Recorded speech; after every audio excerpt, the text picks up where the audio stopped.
we have an opportunity to make America a better nation. And I want to thank God once more for allowing me to be here with you. You know, several years ago, I was in New York City autographing the first book that I had written. And while sitting there autographing books, a demented black woman came up.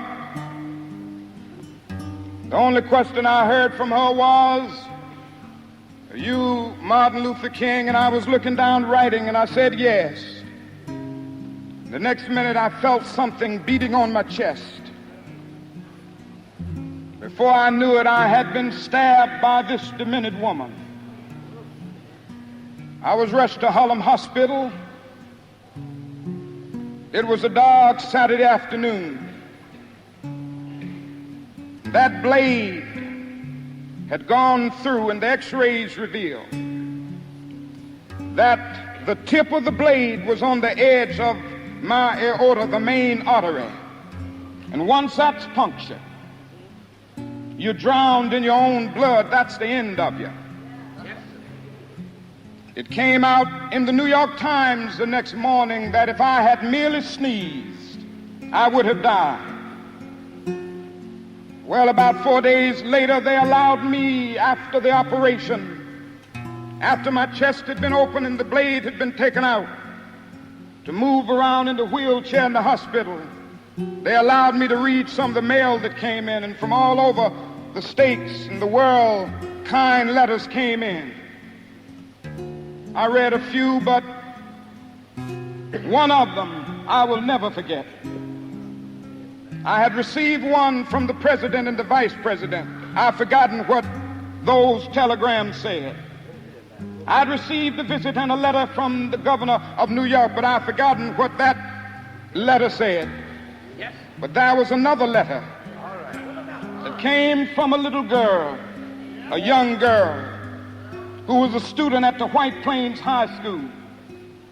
And I looked at that letter, and I'll never forget it. It said simply, "Dear Dr. King, I am a 9th grade student at the White Plains High School." She said, "While it should not matter, I would like to mention that I'm a white girl. I read in the paper of your misfortune and of your suffering. And I read that if you had sneezed, you would have died. And I'm simply writing you to say that I'm so happy that you didn't sneeze." And I want to say tonight,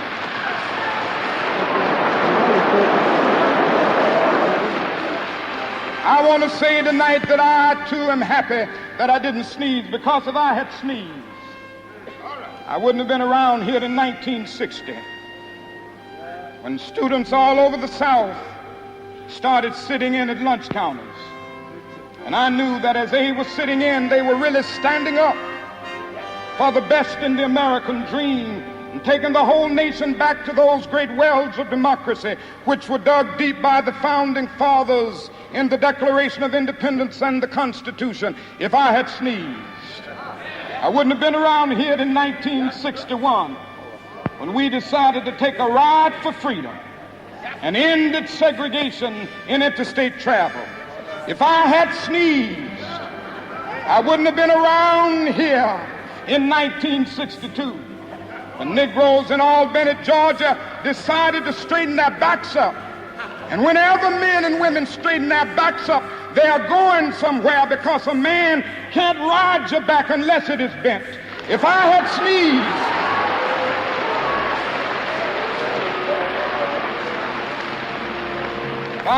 sneezed, I wouldn't have been here in 1963. The black people of Birmingham, Alabama, aroused the conscience of this nation and brought into being the Civil Rights Bill. If I had sneezed, I wouldn't have had a chance later that year in August to try to tell America about a dream that I had had. If I had sneezed, I wouldn't have been down in Selma, Alabama to see the great movement there if I had sneezed. I wouldn't have been in Memphis to see a community rally around those brothers and sisters who are suffering. I'm so happy that I didn't sneeze. And they were telling me, now it doesn't matter now. It really doesn't matter what happens now. I left Atlanta this morning, and as we got started on the plane, there were 6 of us. The pilot said over the public address system, "We are sorry for the delay, but we have Dr. Martin Luther King on the plane, and to be sure that all of the bags were checked, and to be sure that nothing would be wrong on the plane, we had to check out everything carefully, and we've had the plane protected and guarded all night." And then I got into Memphis, and some began to say the threats, or talk about the threats that were out, or what would happen to me from some of our sick white brothers. Well, I don't know what will happen now. We've got some difficult days ahead. But it really doesn't matter with me now, because I've been to the mountaintop. I don't mind. Like anybody, I would like to live a long life. Longevity has its place.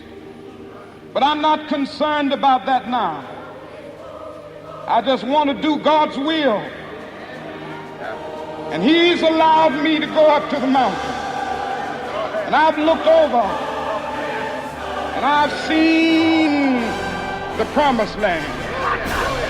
I may not get there with you, but I want you to know tonight that we as a people will get to the promised land.